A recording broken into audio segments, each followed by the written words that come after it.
their speech and the way they promote themselves Mm-hmm. reduced our job to just a glorified door opener, that there's no value to it. They've been trying to say, Oh, wow. we can integrate everything vertically. We'll buy the home from you, then we'll list it for you, and we'll get you the buyer. I mean, My name is Kevin McIntosh, and this is The Closing Table, where we talk to experts about their experience in real estate all across the country.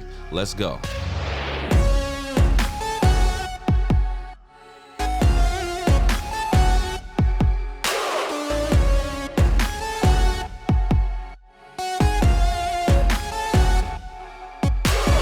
Welcome back to The Closing Table. My name is Kevin McIntosh, and joining us as a guest on this episode, we have the pleasure of speaking with Mr. Ignacio Villanueva. How you doing?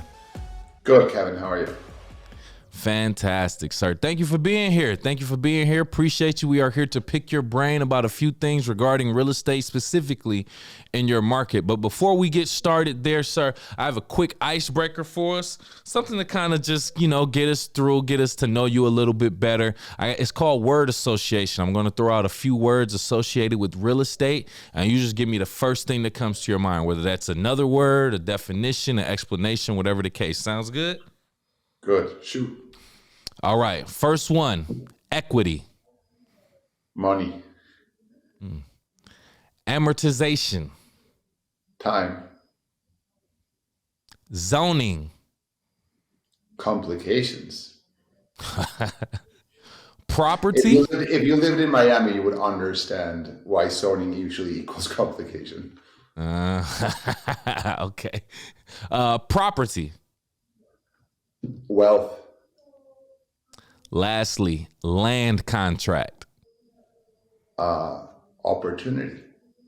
Interesting.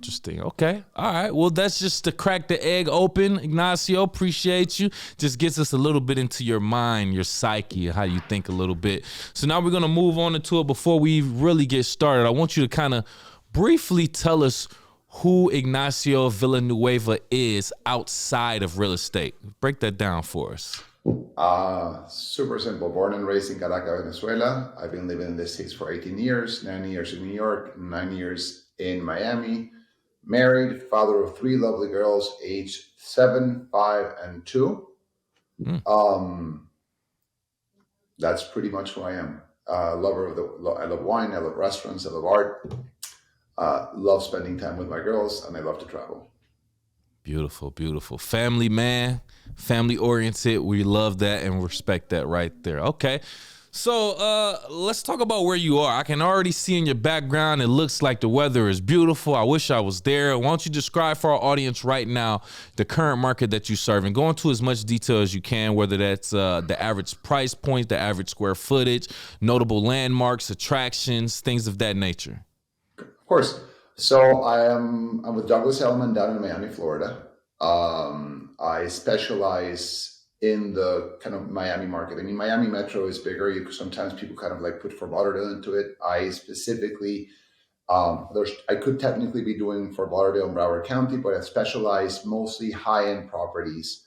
For the most part, single family homes in Miami-Dade. So there's anything, $1 million to $1.5 million and up. It is usually more single family residence, although I do work condos. Okay. Condos is just kind of like, it's part science, part art. There's an array of condos, and you kind of need to know that one by one basis. And I split my business 50-50 buyer seller. I haven't over specified in one or the other. I've always had the theory that to better serve your clients, you need to know how the other part is thinking and going about. So to better serve my sellers, experience as a listing agent is super important, but also knowing what are buyers looking for, what are faux pas, where they actually turn them away, what they're interested in, what they're not interested in, and how to properly market to them, and vice versa. When you're negotiating for a buyer and you're representing the buyer, you want to understand the psyche of the seller, what they might be thinking about, strategies, how to get around, how to craft an offer in a complicated and competitive market so it stands out over the rest. Interesting. Okay, we're definitely going to dive into that. I'm glad you brought that up, sir. Okay, so let's talk about your background, because you, interestingly enough, have a background in both law and marketing. Now, Sure. just knowing that, I feel like I could obviously tell how you apply that to your profession. But why don't you explain, how do you see these skill sets coming into play with your real estate career? Of course. So I went to law school in Venezuela, where I'm from. So technically, I don't know the American legal system, and the way the Venezuelan Mm, higher education works is slightly different than the U.S. You don't go through college and then law school; you just go from high school straight into a specific field. I chose law, so that meant 5 years of university only taking law subjects. And although the law mm, that I know only applies in Venezuela, which is where I'm from, it teaches you to think, to act, to approach, to read a contract in a very specific way. It teaches you to be very, very strategic. So although that, I don't know the letter of the law, and in the States you have kind of federal and then state law, but I don't know mm-hmm, the law itself. It teaches you very much how to be very strategic, how to read a contract, how to write, how to spell out, an addendum or whatever it is you're putting out there to better protect basically the clients that I'm representing. So the legal part has come very handy that way. I mean, what you right. do as an agent in Florida day in and day out is go to contract, get your clients into contract, signing addendums. You need to make sure, Mm-hmm, be very, very comfortable because you're obligating them contractually. You have to be very comfortable handling a contract, reading it, understanding how things are kind of like, how they read out what your obligations are going to be, even with terms. So I've had a conversation with someone, a counterpart in a deal the other day saying, well, all terms of the contract expired at 5 p.m. on that date. I'm like, no, that's not right. You have to go to X clause in the contract because the way specifically the Miami-Dade realtors as is contract for sale and purchase rights is that it's consecutive days, not business days. So any term that says 10 days is 10 consecutive days.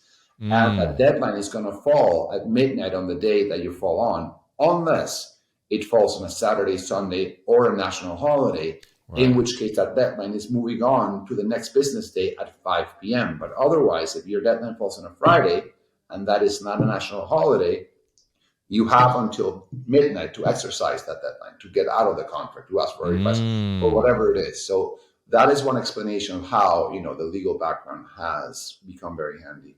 Marketing, of course, realty, being a realtor or a broker is nothing more than you're selling. I mean, you are in correct. the, it's called sales and marketing for a reason. You need to know how to market a property. You need to know, when it comes to where you put your money, who is your audience, who you're marketing to, what are they looking for when you're staging a property, when you're shooting it, when you're crafting and writing that description, what do you put in, what do you leave out? And that's going to vary drastically from property to property. I mean, if you have a single family home in, let's say, Coconut Grove, which most likely your target is going to be a young family, Mm-hmm, you want to stress, the wonderful private schools that you have around. If you are in, right. in High Pines, it's one of the best public school districts in Miami. You want to make sure that the description states that you are in the best public school district in Miami, yet easy access to the top private schools in the town.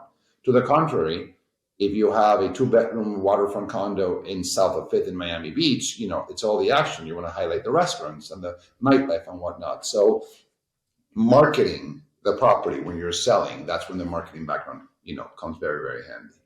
Right, right. No, it makes sense. It makes sense because depending on, like you said, who you're marketing to and who you're marketing, I don't want to say from, but the channels that you're marketing to and the sellers that you're marketing for and the buyers also all comes into play, and it's not the Yeah, same strategy with each transaction. So I'm pretty sure. Yeah, 100%.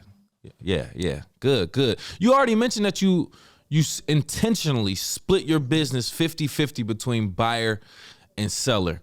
You briefly spoke on that approach. I want to talk about you being you servicing a client. Let's say a buyer, right? They're looking for a home. You find a home for them with a seller who doesn't have an agent at the time. So now, I guess in a way, you're representing both. How do you kind of balance getting the seller what they want and also getting the buyer what they want without any conflict? I think, listen, it can be done. I've actually done it. I've done deals where, I mean, more being that scenario that you just, asked about is more common when you are the seller's agent and a buyer comes directly to you. But it has happened that the other Ah, way around, that I've had the buyer and I've approached someone on a property that's not necessarily listed for sale, which happened to me last year as well. I call someone so and so. I have someone looking for something similar to what you own, And at the beginning, that call was then intended for this person to sell their apartment. It's like, do you have any of your immediate neighbors that might be willing to sell something like yours? So do you know those people? Right. And that's where you're kind of the right agent comes in. You need to know. Sometimes, anyone can go online, type in an address, and see what's out active for sale, right? But if there's nothing, which Miami specifically has had a huge inventory crisis over the past couple of years, you need to start knocking on doors to see when you get lucky, and you need to know, who do you know or who you might know that can get you to that place. But at the end, listen, I believe there's a point on every deal that everyone can actually walk out equally happy and satisfied. I don't think that For sure. I don't treat negotiations as war. I've run into many counterparts that do, and if that's a route they want to take, fine by me. But I usually find that an amicable and very cooperative kind of approach to closing a deal is the way to go. And it actually makes sure that everyone's happy and no one's pissed or bitter at the end. And that's pretty much what I try to be. I usually start in those situations from both sides, is sit down with comps. Because when it comes to the first thing where people might get very hung up is price. Am I getting a deal? Am I kind of like doing the deal of my lifetime? And I think that in today's world, thanks to the MLS and things like Zillow and Redfin and whatnot, the data's out there. You can pull down the data, and I sit down with both sides and actually show them, like, listen, these are the numbers, And a deal happens when you get the seller and the buyer to meet at a point. I mean, if you're $100,000 apart or $20,000 apart or $100 apart, the deal doesn't happen. And you can actually say, like, based on this, which is your best possible comp and what's a fair number for your house or your property? And that's how I try to do it. And then there are all those additional terms that start getting a little bit complicated sometimes. There are moments where not having a counterpart not a counterpart as an agent can be complicated and challenging. But I try to be in those cases, as transparent as possible. Because at the end of the day, the reality is, if someone walks out of a deal feeling that you screwed them over, that is the worst possible marketing that you can possibly get. My biggest source of business are ex-client referrals. So I think, again, if you're ethical, if you're hardworking, and if you're actually correct in the way you manage your business, you can actually do that, even though you're the only person involved. To just sit down and just start with, and these are the comps. Right. I've had situations where I've had out market properties. My clients they want something, preposterous in terms of a price. And I go back to the buyers and say, like, listen, this is our hopes. And sometimes in those cases, the reality is, I always give perspective. Like, this would be a record price. It's up to you to decide if you think it's worth it or not. But, it's not based on comps. It's a make me move price. And there was a time that Miami was doing those deals that even make me move price. I bet. Selling. Yeah. In the same way that I've had, the typical mindset of kind of the buyers, like, this coming with a very low offer to see how they come back. I'm like, most likely you're not going to get a counter. When you don't get a counter, that means that if you really like the property, you have to come up in price, and your counterpart hasn't moved a cent. So in terms of you're negotiating at that point from a point of weakness. But I'm here to advise and help you do the deal. I always say these are my clients, not my children, and I can sit down and give as much perspective as I want. But the final word on price and on every single term becomes to them. Yeah, no, 100%, 100%. One thing that you said, and I gotta kind of check this. You mentioned going door to door, knocking on doors to try to find a sale. Now, maybe you were just saying that metaphorically speaking, but are you saying, like, you would literally sometimes go knock on doors? I haven't knocked on doors. I mean, it is the 21st century. I have I have left handwritten notes. Okay. I've heard of that. So my neighborhood, funny story, the neighborhood where I live, which has become, as a listing agent, my biggest watering hole and my biggest farming ground. And I've been, for 2021 and 2022, the agent who have sold the most number of properties on that neighborhood, both on both sides, as a buyer, as the sellers. I've owned 3 homes in that neighborhood, and the last one, I actually knew that I wanted something with a lot bigger than the average, and I literally took a list of all the lots that were bigger than average, and during a weekend, I left handwritten notes in 16 different properties. My wife is like, we're never going to get anything. This is going to come from nothing. You're out of your mind. The home to this day that we live in, I actually got that way out of the market. Look at that. Out of all the notes we left, 2 people got back to me. We negotiated for 6 months. One fell through halfway. The other one went all the way to the end. And that's where we live to this day. Law of averages right there. I think that's the Yes. second time that we've heard on the closing table of letters being sent directly to home and homeowners actually working. Actually working. And just like you said, yeah, we're in the 21st century. You can send a tweet, a text, a TikTok, a text message, but just a handwritten note can go probably even further than all of that. I love to hear that right there. It can, in the right context, in the right way. I think today, Good point. unfortunately, there are companies that actually offer, and I get marketed to constantly. Companies that have machines that grab a pen and they have a handwritten note. It's a machine, and they just blast out 100 of those, or thousands of those, and just pay for that. So that the receiver is thinking that they're getting a handwritten note, but it's not. And I mean, as I always say, you have to kiss many frogs before you get to your prince. It's kind of the same way. Sometimes you get lucky at the first try. Sometimes you just do it for 6 months and nothing comes of it. Patience is what comes from here. Yeah, well said. Well said. Hey, Ignacio, you say you also specialize in high-end properties in coastal Miami, which we just talked about. Yes. So what do you think sets that market apart from other areas in the city, which I feel like is an obvious answer, but I want to let you take the time to explain. Listen, Miami has been a town that, I think it's the lifestyle and the access of things you do. Miami has been a town it's very polarized, and it's actually getting, believe it or not, gentrified as a big metro area right now for the past couple of years.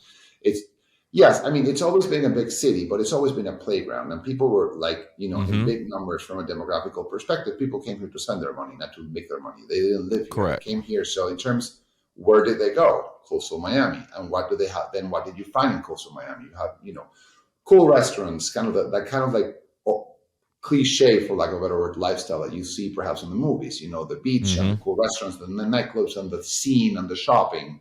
Because the people flew in, that's what they wanted, and they just went back out. And then in certain areas, very drastically, that changed when you cross a certain avenue or a certain landmark and whatnot. Now the city is growing tremendously, and a lot of those people who are just coming here for spending like a resort, basically spending their vacation time here, they're now moving here full time. And many of those with very big fat checkbooks, they want to have that lifestyle as their everyday life, and that's where they're going to coastal Miami. I think what's within that, I mean, access to good schools, to good restaurants, to safe neighborhoods is what sets coastal Miami apart from other parts of Miami. Okay. Although it's not the only place where you'll find good schools and good restaurants, but it's more often than not where you do find them, for sure. And I think the lifestyle within a city like Miami, where you're set the most apart from the rest, it's having a waterfront property, especially a single family home, because it is a very, believe it or not, scarce product. I mean, there is not that many. When you see the size, the potential size of what the city can become, the percentage of homes that are actually on the water are not very big. But when you have a home on the water, what does that mean? That in a city that can give you sunshine and good weather 365 days a year, and you can go to the beach on January 2nd, when you have a waterfront home, it means that you get home at 4:45 or 5 p.m. and I have clients and friends that have that lifestyle, and they have a boat docked at the end of their backyard. They're like, we have 4 more hours of sunshine. They grab their kids, get on their boat, just literally go out, either go to a sandbar, to a beach, the middle of the bay, the middle of the ocean, go on the water, go for a swim, go for some fishing, and literally go back home as sun is coming down. Give your kids a shower, give them supper, put them in bed, and tomorrow you wake up and it's another day. And do it all. So that's why, like paradise. It is kind of like paradise. It is kind of, I don't live on the water, unfortunately, but we went out for a friend's, one of my daughter's friend's birthday over the weekend on a boat, and we're coming back to a marina, which just goes back to her home, and it's a good thing to have. And so like, imagine being able to just doing this, but leaving from your backyard and coming from your backyard. It's incredible. It should be no debate as to why there's $1 million homes right there. That is definitely worth it. Exactly. And the reality is there's the boat living, and then there's the other very prime property when you're not on the water, but you're on the sand, which is even better. Mostly there are very few, if not very, very few single family homes on the sand in Miami-Dade County. Really? But yes. It's only a couple in a place called Golden Beach, a place called Tahiti Beach. There's a part of Key Biscayne, but for the most, the sand is reserved for condos. It's Mm. high rises for the most part, or lower rises, but mostly condominiums. And I know a lot of people that's a top dollar what you're paying there, apples to Right. apples. If you have a new one compared to a new construction somewhere else in the city, or even an old condo on the sand versus an old condo not on the sand, a couple blocks Mm-hmm. away, you're going to see a massive premium. And that's because what I just described for you on a Right. boat, the people that live on the sand, they get home, take the elevator down, walk on the sand, go for a swim, Mm-hmm. sit on the beach, and that's your backyard. Go back up. So that Whew. is, yes, that's arguably what sets it apart from any other place in the world. No, 100%. I got a question about that. So you said not too many single family homes built right there on the sand of the coastline. It's more of the condo. Is that a developmental structure type of thing, or is that it just so happen to be like that? Is that for the I think safety or? going back to zoning, the way that a lot of the land that's beachfront was zoned in Mm-hmm. Miami-Dade County for the most part, and I'm not doing absolutes. There are certain Right. pockets Right. where there you'll find, and those go for a gazillion dollars, not a gazillion, but have a very hefty Nah, I price know. tag. There are a couple of areas where you will have single family homes on the sand, but they're Right. not Right. common. There's only kind of Mm. like, as I said, a place in a gated community in Coral Gables, a certain section of a street in Key Biscayne, a community in Miami Beach, and a community in Golden Beach. I think it's only those four, if I remember correctly. But the way these were zoned were mostly for condominiums, high rises. And I think the reason, again, is go back 40, 50 years or 60 years where many of these were built and they were planning for Miami. Miami was, again, a resort town. People came here to spend their time. And what was the prime that people were looking for? Is basically, the beach lifestyle. So when you do a condo, you're going vertical, you're giving a lot access to that lifestyle to a lot more people than if you True. just do it for a True. single.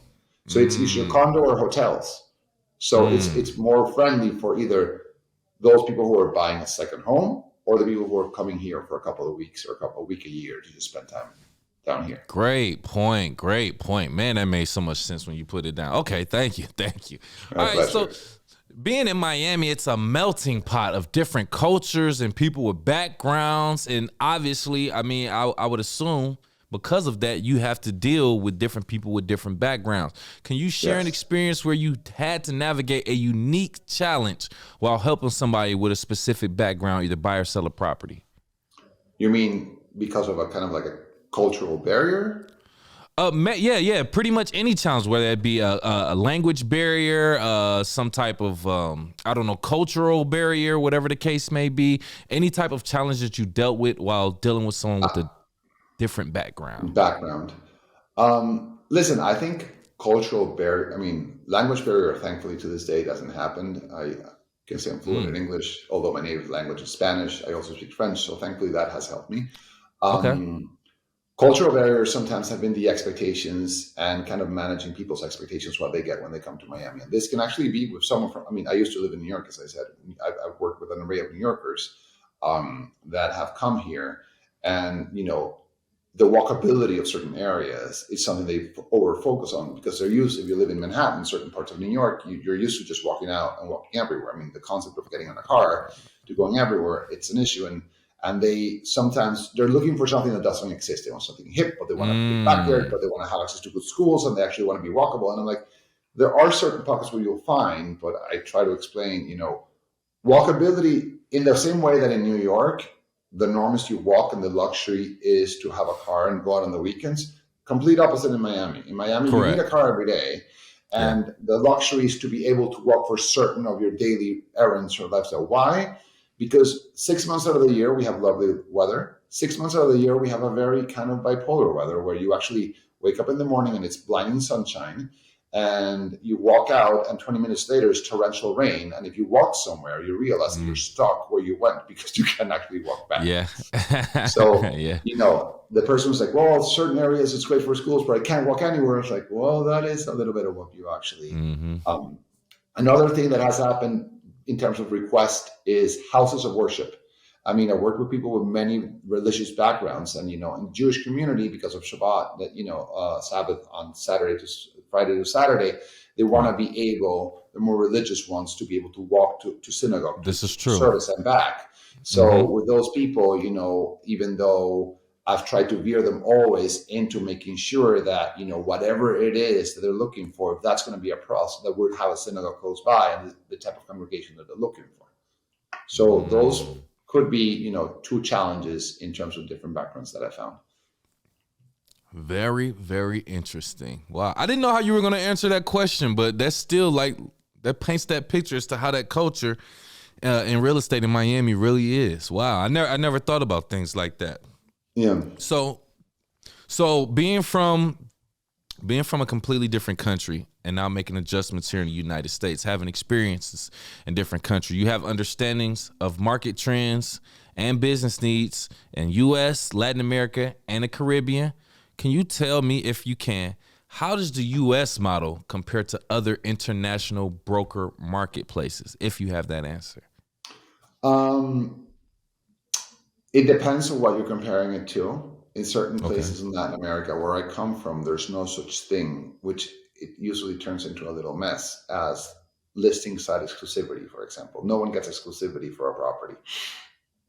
Owner might say, I'm interested in selling, and they might just kind of spread the word. And you have, people kind of like a rat race, just running around, agents offering the property. The problem there is that the same property is being offered by 5 different people to perhaps the same buyer, who in the same way is talking to many agents to see, because there's no such thing as an MLS, how do I get access to the available inventory? And at the end of the day, if a lot of people are offering them to you as a buyer, but none of them have exclusivity, who in reality gets the commission and actually gets to do the deal? True. I think arguably that's one of the biggest kind of differences. I mean, in certain places of the Caribbean, more than the actual business model, it's more about a jurisdictional level. It's certain transfer taxes that we're starting to see in certain places, like in the U.S. Like LA recently passed a mansion tax that if you're actually selling something over an X amount of dollars, I think it's more than 5 million, there's a percentage, or it's up to 10 million. There's another percentage that the seller has to pay, or the buyer, someone has to pay for the transfer. I know many, yes. And it happened, I think it's April 1st, it went into effect. So there was a lot of deals happening in LA. Probably prior to that. People wanted to buy or sell to make sure that you get out of that. Because I think it's something like 2.5%, like 2% if you're selling something over 5 million and 5% over 10 million, something like that. But it moves the needle when you're actually doing those numbers. For sure. And I know similarly, there's a transfer tax in many Caribbean islands, like Turks and Caicos, I believe is 10% of the purchase price. It's a transfer tax that has to be paid, and usually customary for the buyer to pay that. I mean, the model varies a little bit. I think the concept of an MLS is brilliant. That you get exclusivity and you put it there, and you have access to anyone to collaborate. And now with digital platforms that feed from that, everyone gets to see what's available. I don't think that that's as common in every single jurisdiction. I mean, I think that even in many European countries, you won't see an actual MLS in Latin America. I mean, there's things that are kind of similar, but they're not exactly the same. Which at the end, it benefits the buyer, but just levels out the market because it brings a lot of transparency. I mean, if there's one single place where all the listings are held together, it's harder to kind of red line and just kind of like keep pocket things. Sometimes you wish, but just not to do it. Something like the MLS nowadays allows you to see the total history of a property. The moment that you list that folio, in Miami we have something called that folio number. It's the tax ID for the property, and that's how you list something on the MLS. So if I listed it for a price and came up market and I listed it again, that history is going to stay within the MLS. If I'm actually making a bid as a buyer for a property, I always go to the history. When was it last listed? Has it never been listed? What are the pictures that I see before? I mean, what was the price? That allows me to understand, what the negotiability might be. That is thanks to something like a multiple listing system. Wow. That is crazy. See, I expected it to be different, but to have no MLS is crazy. I literally just asked this question, I believe, on a recent episode. We asked with so many other websites, and you have Zillow, and even you can watch on Facebook and Redfin and things like that. Why do we need an MLS? And I mean, I think it was broken down to me that that essentially what you said is one central location, one central database that real estate agents and professionals are all privy to keep everything on one same page. You know what I'm saying? Essentially, so that it's not controlled by a bunch of different bodies, and it stops from the redlining and the people secretly doing transactions. So putting that into perspective, that other countries don't have that, it makes it make a lot more sense.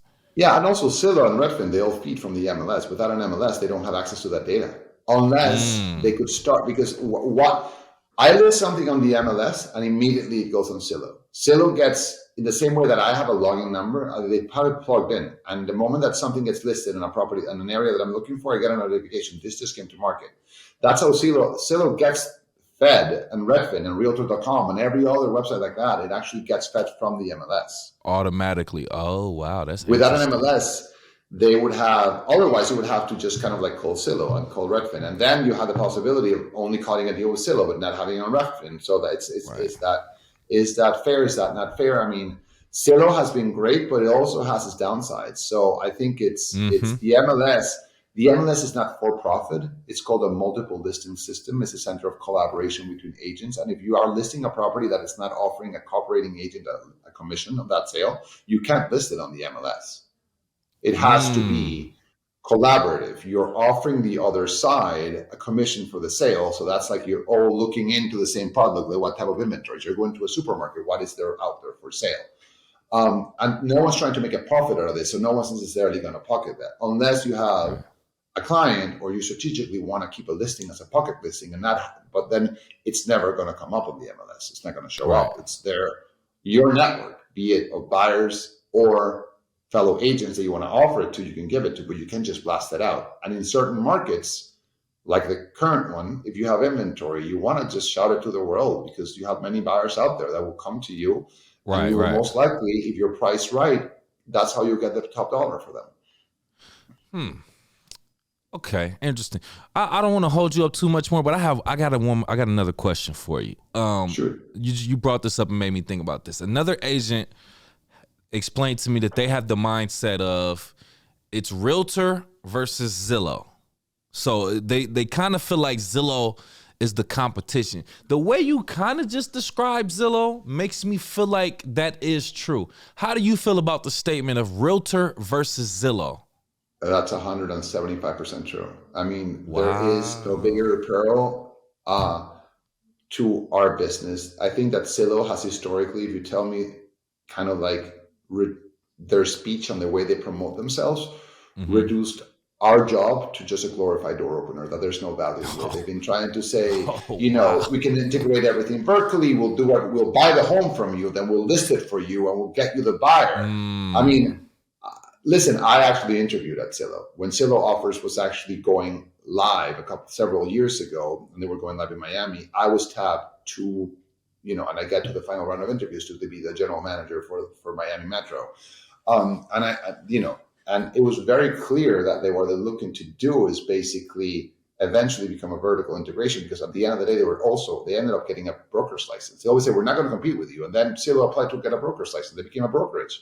So what happens when you're the website where everyone's going to type in their address to get a point of reference for price? What happens when you do that? What happens when you claim your address? Zillow knows who you are, what you own, what your intentions are, and how to get a reach of you.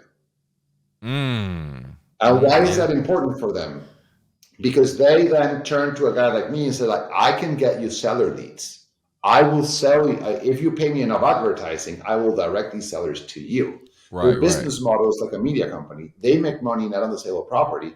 They actually make money on the sale of advertising. So calling Zillow, calling Zillow a real estate company is like calling ESPN a sports company. No, they're not a sports company. ESPN, it's a media company that broadcasts sports, but they're not a sports company. Yo, that was Yankees, a good one. The Red Sox are a sports company. Douglas Elliman is a sports. Keller Williams is a real estate company. Zillow is nothing more than a TV channel, digital, to just broadcast things about real estate. That's a great point. That's a great point and a great analogy. Let's end it on that point. That was fantastic. Ignacio, thank you for coming here to the closing table. Dropped us some great game and gems. Before we get out of here, if you have any last words and or want to tell the people how to reach out to you, please do so now. Of course. Listen, I work over Miami Metro, as I said. My biggest way to get in touch with me is, my email, which is Ignacio, Ignacio at Elliman, ELLIMAN.com for Douglas Elliman. Or you can follow me on Instagram, browsing for housing, the word browsing, the number 4, and then the word housing all together. You'll see that my social media has been all about sharing knowledge. It's not if you want an Instagram of a realtor that's showing only beautiful houses, or me driving in a convertible with a Rolex, that's not what you're going to find. But you will find a lot of videos about the real estate transaction, about perspective on the market, about, is it a buyer's market, a seller's market, and why. So if you want to learn a little bit more about the whole process, follow me on Instagram, browsing for housing. You can also find me on LinkedIn, TikTok, and I have a YouTube channel, which is also browsing for housing. And all I do is just kind of share my knowledge. Absolutely. Very knowledgeable man. If you are looking for that information and in the Miami area, please reach out to Ignacio. Thank you so much for being here, sir. We appreciate that. And for our YouTube audience watching right now, if you got this far in the video, please do us a favor and hit the like button for us. Also, hit the share button and subscribe to our channel. And if you are listening, mic check 1, 2, on Apple, Spotify, or any other podcast platforms, please do the same. Give us a like, 5-star rating, and subscribe for our latest content. Ignacio, I like to leave our audience with a question to leave them thinking before we get out of here. Hey, audience, how did you start the process of purchasing your home? Did you speak with a realtor? Did you go on Google? Did you go to Zillow? Don't talk about it. Leave your comments below. Besides that, we'll talk to you later.